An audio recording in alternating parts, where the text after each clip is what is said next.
Welcome to the Spreadex Financial Weekly Preview. And we're looking particularly at JD Sports. They've got half-year results coming out on Tuesday, 11th of September. Yeah, it's sort of JD Sports really one of sort of a rare sight in the UK at the moment, a very successful retail stock basically. I think it's up something like 43% this year. It was at an all-time high in August of like £5.18. That's like, regardless of what sector you're in, that's incredible growth. The fact that it's in a retail sector in the UK in 2018 is sort of especially remarkable, really. Yeah. Its figures, though, sort of back in April, its full-year figures sort of show why that's been the case. I think pre-tax profit was up 24% to £294.5 million. Turnover was up 33% to £3.2 billion. That's the first time the company had crossed the £3 billion mark. I think like-for-like online sales were up in excess of 30%. Also, like-for-like store sales were up 3%, which obviously there's a huge discrepancy between the two of those. But 3% like-for-like store sales, like I said, in the UK is still very impressive.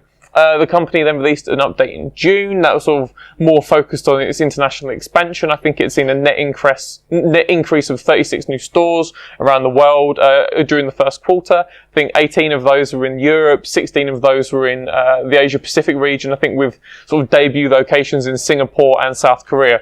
In terms of its half-year figures on Tuesday, I think investors are going to, want a continuation of that like-for-like sales growth, and signs that sort of like 20% plus pre-tax profit growth is going to continue into 2018, 2019. I think they're also going to want an update on Finish Line, which was the US trainer supplier the company bought earlier in the year. I think it's the exclusive supplier of trainers in Macy's. It was, it's a real big reason why JD Sports has done so well market-wise this year. It gives JD Sports sort of a real strong footing, pardon the pun, in America.